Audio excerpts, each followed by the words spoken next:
Hello everyone and welcome back into my kitchen. Today I'll be sharing a meal that you can throw together very quickly in the middle of the week when you know you're short on time. Come on, let's do it.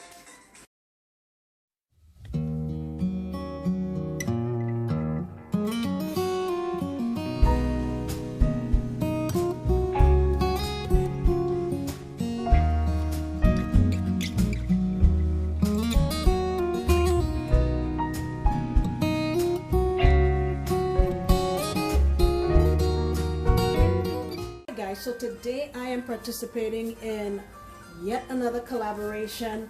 Let me tell you, we're having so much fun with these collabs, you have no idea.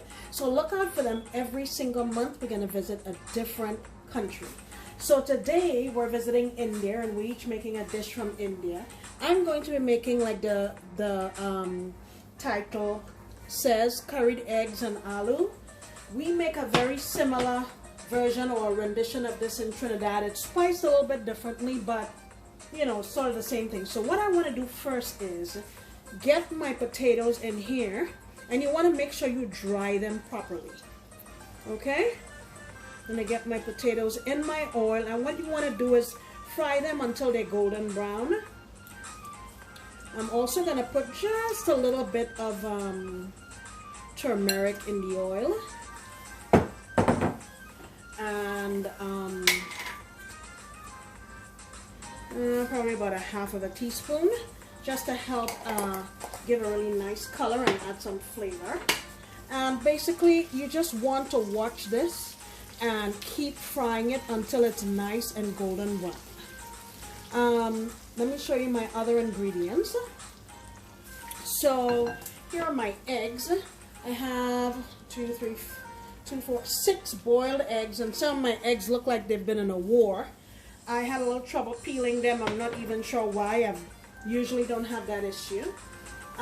But after this, I'm going to be taking out my potatoes once they're fried the way I want them to be and adding in my eggs.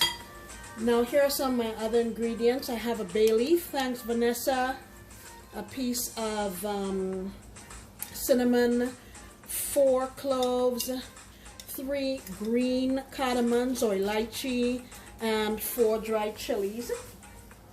And I have some other ingredients back here. I'll show you what they are when we're putting them in.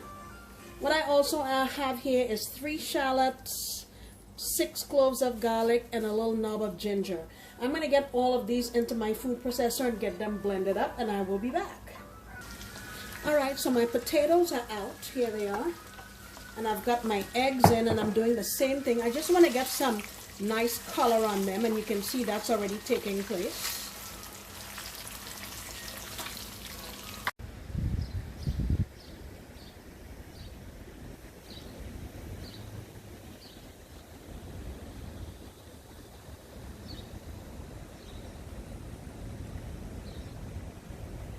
Alright, so my eggs and potatoes, they're out.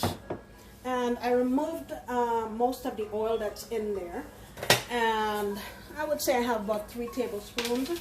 I'm going to go in with a teaspoon and a half of jeera, and just let that saute around a little bit. Then I'm going to add my other dried ingredients that I showed you before: cinnamon, bay leaf, cardamom, cloves, and my dried peppers.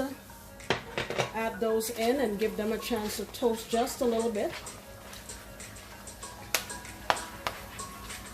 Now you can see my peppers already puffing up here.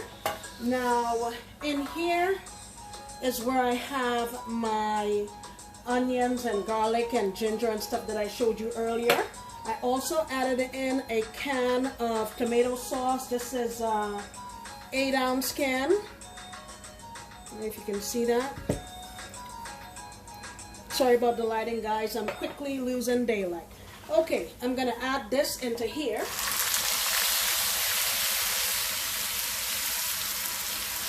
And give it a chance to cook. I'm going to take my heat down just a little bit and get all of my stuff in here. And just give this a chance to cook. I will be right back. All right, now I'm gonna go in with some black pepper. I'm calling that about a teaspoon or so. This is my Kashmiri chili powder. I'm adding in about a teaspoon and a half.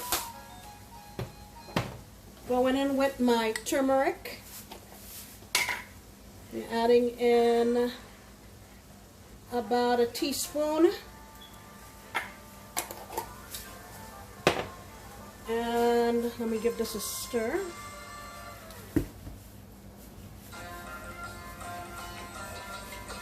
Again, I have my heat on low here.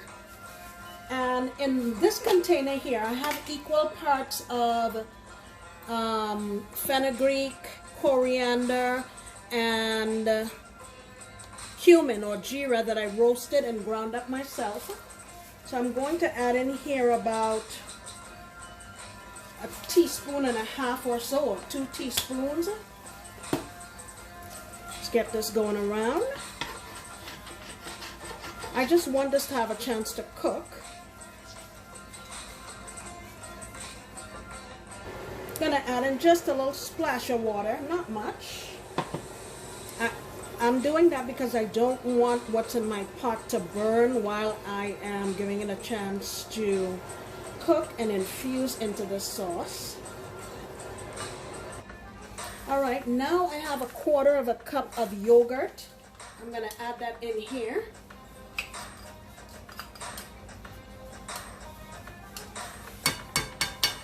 Now I have tomatoes in here and I have yogurt in here, and because of that we're gonna have a tang in this dish. I want to balance that flavor out a little bit by adding just a pinch of sugar, maybe about a 1/4 teaspoon sugar, and give this a mix around again.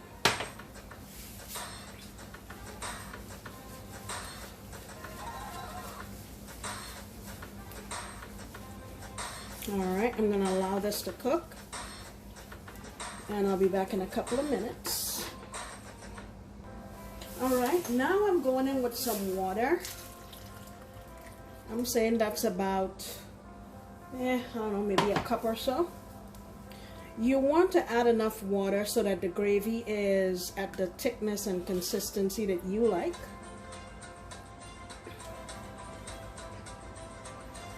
And again, we're going to bring it up to a boil. I'm going to add the rest of this. Maybe so a 1.5 cups or so. Okay, so I'm going to let this cook here for a bit. And then I'll add in my potatoes because those are not cooked yet. They still have some ways to go.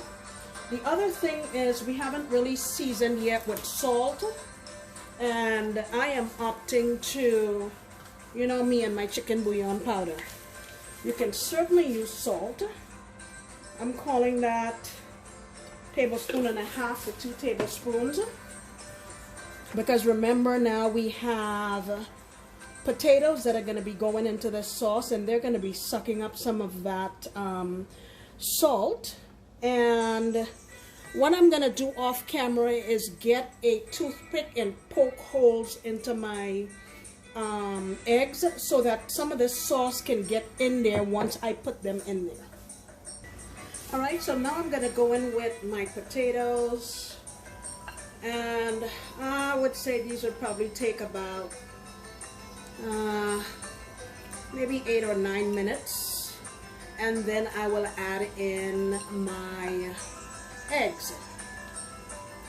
And like I said, you want to poke holes in those just so that the sauce and everything will get inside. You can see here I have my little toothpick and I'm poking holes in it. Alright, I will be back in about 8 or 9 minutes and we'll add in our eggs.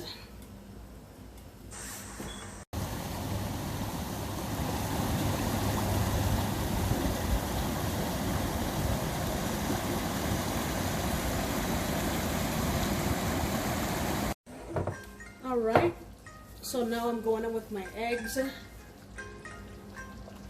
and then I'll let those cook for Maybe another 5 minutes or so. Guys, look at this gravy, how nice and thick and delicious that looks. And this is the time you want to give your dish a taste and adjust your seasoning. At this point, I'm going to add just a little bit of garam masala, just a little, maybe a half a teaspoon or so. And give that a mix, just to brighten up flavors there at the end. So I'll give this a chance to cook here for another 5 minutes or so, and we'll plate up. Look how simple that was. This is a perfect example of an economical meal. You can serve this with rice, roti. If you don't want to make roti, you can even buy tortillas. Like here in Texas, the local grocery store, they make fresh tortillas, and you can go and get them hot. And this would go really well with that as well. Now guys, remember that this is a collaboration. Please go on over and check out the other guys who are participating. I know that they're making some fantastic dishes because I have the inside scoop. Alright, I will be back to show you how this turned out. So please remember to check out my friends. Alright guys, here it is. I have plated it up. I wish you could smell the aroma in my kitchen right now. Oh my goodness. You know I'm packing this up to take it down to my kids. But I hope that I've inspired you to try this for your family. You can certainly scale back on the chilies if you don't like them. And you will be pleasantly surprised just how delicious this is. Now guys, please go on over to my friends and check out their recipes. And I will see you next time when I promise to make another delicious recipe. Bye.